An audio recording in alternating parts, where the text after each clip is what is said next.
ભરૂચમાં પણ નર્મદા નદીએ ભયજનક સપાટી વટાવી છે। અંકલેશ્વરના નદી કિનારાના ગામોને એલર્ટ કરાયા છે। વહીવટી તંત્ર દ્વારા ગ્રામજનોને સુરક્ષિત સ્થળે ખસી જવા સૂચના અપાઈ છે। મામલતદાર સહિતના અધિકારીઓ નદી કિનારે પહોંચ્યા છે અને તેઓએ કાંઠા વિસ્તારના જે લોકો છે તેમને પહેલેથી જ એલર્ટ કર્યા છે કે ત્યાંથી ખસી જાય, કારણ કે હજી પણ પાણીનો પ્રવાહ વધી શકે છે।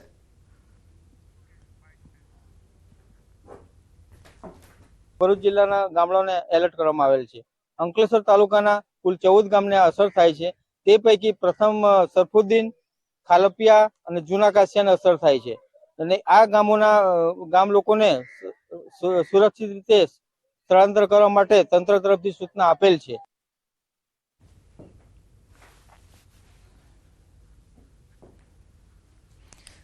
આ તરફ રાજકોટનો જીવાદોરી સમાન ન્યારી ડેમ 1 ડેમના 9 દરવાજા ખોલવામાં આવ્યા છે। લોથીકાના ગ્રામ્ય વિસ્તારમાં ભારે વરસાદને લઈને પાણીની મોટા પ્રમાણમાં આવક થઈ છે। ન્યારી 1 ડેમમાંથી રાજકોટને પીવાનું પાણી પૂરું પાડવામાં આવે છે અને અહીંયા પણ પાણીની સતત આવક થઈ રહી છે। પાણી પણ ઉલાળા મારી રહ્યું છે, જાણે દરિયામાં મોજા ઉછળતા હોય તેવા દ્રશ્યો જોવા મળી રહ્યા છે।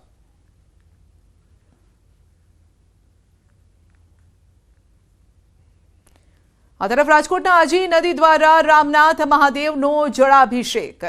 રાજકોટના ગ્રામ્ય દેવતા રામનાથ મહાદેવનો જળાભિષેક। ઉપરવાસમાં વરસાદ વરસતા મોટા પ્રમાણમાં આજી નદીમાં પૂર આવ્યું છે। આજી નદી બે કાંઠે વહી રહી છે। રામનાથ મહાદેવ મંદિર વિસ્તારમાં રહેતા લોકોનું પણ સ્થળાંતર કરવામાં આવ્યું છે। જેસીબી દ્વારા રસ્તા તોડીને પાણીનો નિકાલ કરવામાં આવી રહ્યો છે, જેથી પાણી એક જગ્યાએ ભરાઈને ના રહે। રાજકોટ શહેર પોલીસ દ્વારા પણ જેસીબીની મદદથી રેસ્ક્યુની કામગીરી કરવામાં આવી રહી છે। જેસીબીના સહારે રાજકોટ શહેર પોલીસ પહોંચી પીડિતોની વહારે તો પાણીનું વહન વધુ હોવાથી રાજકોટ શહેર પોલીસે લેવો પડ્યો છે જેસીબીનો સહારો, પરંતુ પાણી એટલું છે કે ત્યાં આગળ જેસીબીને કેવી રીતે વધવું તે પણ મુશ્કેલી છે। રસ્તો અત્યારે શોધે જડતો નથી। બીજી તરફ ખાડા છે, રસ્તા પણ ક્યાંક તૂટી ગયા છે। તેવા સમયે રેસ્ક્યુની જે કામગીરી છે તેમાં પણ મુશ્કેલી આવી રહી છે। તો રાજકોટના લલુડી વોકડી વિસ્તારમાં ભરાયા છે પાણી। 3 થી 4 ફૂટ સુધી ઘૂસ્યા છે પાણી। દર વર્ષે આ જ પ્રકારની પરિસ્થિતિ આ વિસ્તારમાં થાય છે। મોટા પ્રમાણમાં વરસાદી પાણી ભરાઈ જાય છે, લોકોના ઘરમાં ઘૂસી જાય છે અને આપ જોઈ શકો છો કે ઘર અડધાથી ઉપર ડૂબી ગયા છે। એટલે માણસ આખું ડૂબી જાય એટલા પાણી છે। 4 થી 5 ફૂટ જેટલા પાણી રસ્તા પર છે અને ઘરમાં પણ એટલા જ પાણી ભરાયેલા છે। ઘર વખરી આખી ડૂબી ગઈ છે, લોકોના પલંગ ડૂબી ગયા, ટેબલ ડૂબી ગયા, કિચન આખું ડૂબી ગયું છે। આવામાં ભોજન કેવી રીતે બનાવવું, ચા પાણી કેવી રીતે તૈયાર કરવા તેની મુશ્કેલી છે।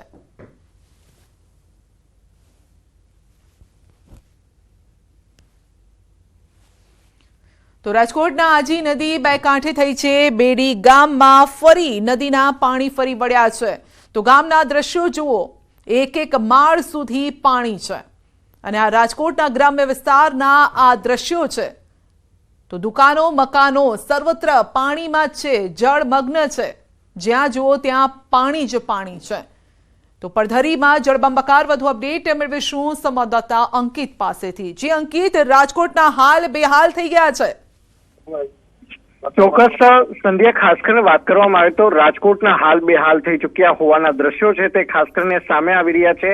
ન માત્ર રાજકોટ શહેર પરંતુ રાજકોટના ગ્રામ્ય વિસ્તારોની અંદર પણ મેઘરાજા છે તે ધમરોડી રહ્યા હોય તે પ્રકારના દ્રશ્યો છે તે ખાસ કરીને સામે આવી રહ્યા છે। રાજકોટની જો વાત કરવામાં આવે તો રાજકોટ મોરબી હાઈવે ઉપર આવેલું જે બેડી ગામ છે તે ખાસ કરીને પાણીની અંદર ગરકાવ થઈ ચૂક્યું હોવાનું છે તે સામે આવ્યું છે ને તેના જ કારણે આજી નદી ખાસ કરીને જે બે કાંઠે વહી રહી છે ને તેના જ કારણે આજી બે ડેમ છે તે પણ હાલ અત્યારે ઓવરફ્લો થઈ ચૂક્યો છે ને આજી બે ડેમમાંથી પાણીની જાવક કરવામાં પણ આવી રહી છે। બીજી તરફ વાત કરવામાં આવે તો રાજકોટના રામનાથપુરા વિસ્તારની અંદર પણ પોલીસ દ્વારા રેસ્ક્યુ કરવામાં આવ્યું હોય તે પ્રકારના દ્રશ્યો છે તે ખાસ કરીને સામે આવ્યા હતા।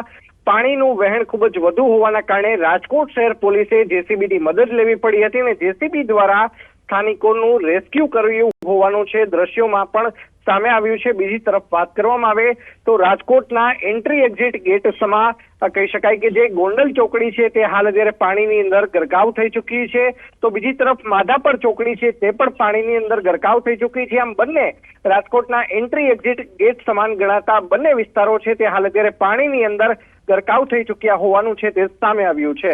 અંકિત, કારણ કે પાણી એટલા ભરાયેલા છે, વાહનો લઈને પણ જો તંત્રની ટીમે જવું હોય તો એ પણ મુશ્કેલી છે, કારણ કે રસ્તો ક્યાં છે એ તો શોધી જડતો નથી। ઘણી જગ્યાએ રસ્તા તૂટી ગયા છે, ખાડા પડી ગયા છે। ચોક્કસ, ખાસ કરીને હાલમાં જે દ્રશ્યો છે તે ન્યૂઝ 18 પાસે પહોંચ્યા છે। ખાસ કરીને રાજકોટ અમદાવાદ હાઈવે ઉપર જે તાજેતરમાં જે 6 લેન હાઈવેનું જે નિર્માણ કાર્ય પૂર્ણ થયું છે, ત્યારે હીરાસર એરપોર્ટ પાસે જે રસ્તો છે, ખાસ કરીને જે 6 લેન હાઈવે છે તે ટુકડા થઈ ચૂક્યા હોવાના દ્રશ્યો છે તે સામે આવી રહ્યા છે।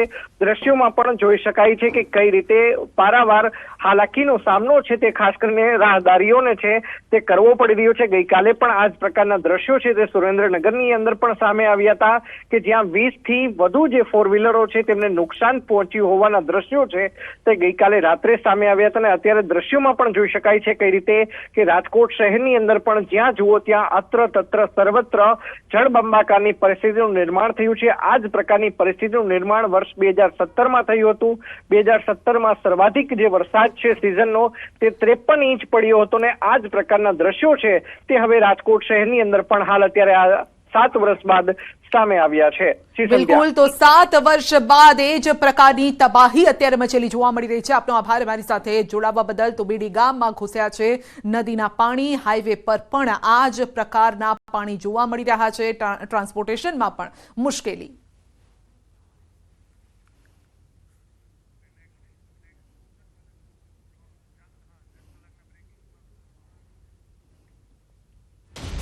વાત કરીશું આવનારા 10 કલાક, એટલે જે 10 કલાક અત્યારે વીત્યા છે તેની આપણે વાત કરી રહ્યા છે। 245 તાલુકામાં વરસાદ થયો છે, 17 તાલુકામાં 4 ઇંચથી વધુ વરસાદ છે। રાજકોટમાં 8 ઇંચ, લોધિકામાં 7 ઇંચ વરસાદ, ખંભાળિયામાં, કલ્યાણપુરમાં 6.5 ઇંચ વરસાદ, જામનગરમાં 6.5 ઇંચ વરસાદ, ભાણવડમાં પણ 5.5 ઇંચ વરસાદ, લાલપુર, રાણાવાવમાં 5.5 ઇંચ વરસાદ, ગોંડલ દ્વારકામાં 5 ઇંચ વરસાદ વરસ્યો છે। તો આકાશી આ દ્રશ્યો પણ અમે આપને બતાવી રહ્યા છે કે શું પરિસ્થિતિ અત્યારે છે।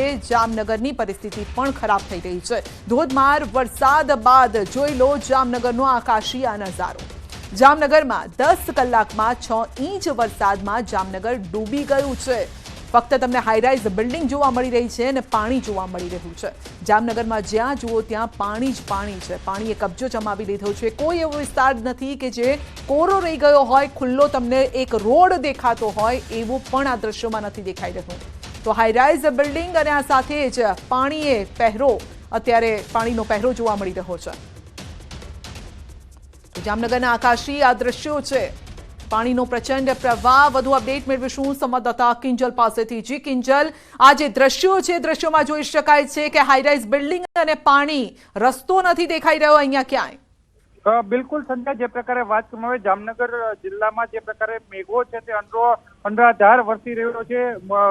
જે પ્રકારે મેઘાની તોફાની બેટિંગ છે તેને લઈને હવે વરસાદી મહેર છે એ કહેર બની છે। જામનગર શહેર આસપાસના તમામ નદી નાળા છલકાયા છે, તેને લઈને જામનગર શહેરમાં પણ વરસાદી પાણી ઘૂસ્યા છે। અનેક એવા વિસ્તાર છે કે જ્યાં વરસાદી પાણી ઘૂસતા લોકોના રેસ્ક્યુ પણ કરવા પડી રહ્યા છે। હાલ એનડીઆરએફની મદદ લેવામાં આવી રહી છે। બીજી તરફ રાહત સકોડા છે તે પણ શરૂ કરી દેવામાં આવ્યા છે। હાલ જામનગરના દરેડ ખાતે પણ જે પ્રકારે સમાચાર મળી રહ્યા છે ત્યારે એનડીઆરએફ દ્વારા સગર્ભા મહિલાનું હાલ રેસ્ક્યુ કરવામાં આવી રહ્યું છે। બીજી તરફ જામનગર શહેરના આકાશી દ્રશ્યો છે એ સામે આવી રહ્યા છે। તેમાં જોઈ શકાય છે કે જે પ્રકારે તમામ નદી નાળા છલકી અને જામનગર શહેરના રસ્તાઓ છે આ રસ્તાઓને જાણે પોતાની બાંધમાં લીધા હોય તે પ્રકારના દ્રશ્યો સામે આવી રહ્યા છે। હાલ જે પ્રકારે લોકો છે છેલ્લા 2 દિવસથી વરસાદની અનરાધાર બેટિંગને લઈને ત્રાહિમામ પોકાર્યું છે। કિંજલ, અમારી પાસે એક જામનગરથી વધુ એક અપડેટ આવી રહ્યું છે। નવા ગામમાં રેસ્ક્યુ મેઘપર પડાણા પોલીસ અને એરફોર્સ દ્વારા રેસ્ક્યુ ઓપરેશન હાથ ધરાયું છે, કારણ કે એરફોર્સની મદદ લેવામાં આવી રહી છે। હેલિકોપ્ટરના દ્રશ્યો આપ જોઈ શકો છો કે જ્યાં વધારે વિકટ પરિસ્થિતિ છે ત્યાં આર્મી આર્મીને મૂકવામાં આવી છે અને આર્મીની જે ટીમ છે એટલે એરફોર્સની જે ટીમ છે તે પણ અત્યારે કામે લાગેલી છે. એટલે જમીનથી લઈ આકાશ સુધી જ્યાં જુઓ ત્યાં રેસ્ક્યુની ટીમો પણ અત્યારે તૈયાર છે. જી કિંજલ. જી બિલકુલ સંધ્યા, જે પ્રકારે વાત કરવામાં મેઘવાળ પડાણા પોલીસ દ્વારા જે પ્રકારે રેસ્ક્યુ કામગીરી છે તે કરવાની ફરજ પડી હતી. જે હાલ વાત કરવામાં આવે નવાગામ વિસ્તારના વાડીમાં જે લોકો ફસાયા હતા તેને લઈને હાલ પોલીસ દ્વારા જિલ્લા વહીવટી તંત્રને સતર્ક કરાયું હતું. તેના બાદ કલેક્ટર દ્વારા તાત્કાલિક હેલિકોપ્ટરની મદદ માંગવામાં આવી હતી. હાલ સેનાની મદદ છે તે લેવાઈ રહી છે અને હાલ મેઘપર પડાણા પોલીસ દ્વારા જે વિસ્તાર હતો આઈડેન્ટિફાઈ કરીને આપવામાં આવ્યો છે અને ખાસ હાલ નવાગામ વિસ્તારનું જે વાડી છે આ વાડીમાંથી લોકોના રેસ્ક્યુ પણ કરાઈ રહ્યા છે. જે પ્રકારના હવાઈ માર્ગે જે પ્રકારે રેસ્ક્યુ કરવાની ફરજ પડી છે, લોકોને જમીન માર્ગે પણ રેસ્ક્યુ કરવામાં આવી છે. બીજી તરફ એરફોર્સની મદદ લઈ અને આકાશમાંથી પણ લોકોને જ્યાં ફસાયા છે ત્યાંથી જળમાંથી બહાર કાઢવામાં આવી રહ્યા છે. સંધ્યા જી કિંજલ, સૌથી વધારે ખરાબ પરિસ્થિતિ કયા વિસ્તારોની હશે અત્યારે? બિલકુલ સંધ્યા, જે પ્રકારની વાત કરવામાં આવે જામનગર શહેરના નીચાણવાળા વિસ્તારોમાં સૌથી વધુ ખરાબ અસર જોવા મળી રહી છે અને ખાસ કરીને નદીના નીચેના વિસ્તારો જે કહી શકાય રંગમતી નાગમતી નદી છે, બંને નદી બે કાંઠે થઈ છે. ત્યારે જામનગરના જે નીચાણવાળો વિસ્તાર છે, ઘાંચીની ખડકી વિસ્તાર છે, આ વિસ્તારમાં પોણા ઘરો છે તે ડૂબી ગયા છે. આ વિસ્તારમાં જે લોકો છે તે લોકોને અત્યારે અન્યત્ર ખસેડવામાં આવ્યા છે. બીજી બાજુ વાત કરવામાં આવે રામેશ્વર નગર પાસેના જે પટેલવાડી સહિતના જે વિસ્તારો છે ત્યાં આ ઉપરાંત ગાંધીનગર પાછળના જે વિસ્તારો છે, રેલવે સ્ટેશન નજીકના જે વિસ્તારો છે, તમામ નીચાણવાળા વિસ્તારો છે ત્યાં પરિસ્થિતિ હાલ વણસી છે અને લોકોને જી બિલકુલ. તો જામનગર આખું ડૂબી ગયું છે, વિસ્તારો જળમગ્ન થઈ ગયા છે. આપનો આભાર અમારી સાથે જોડાવા બદલ. અને હેલિકોપ્ટરથી લોકોનું રેસ્ક્યુ પણ કરાઈ રહ્યું છે. વાડી વિસ્તારમાં જે લોકો ફસાયા હતા તેમને એરફોર્સે બચાવી લીધા છે.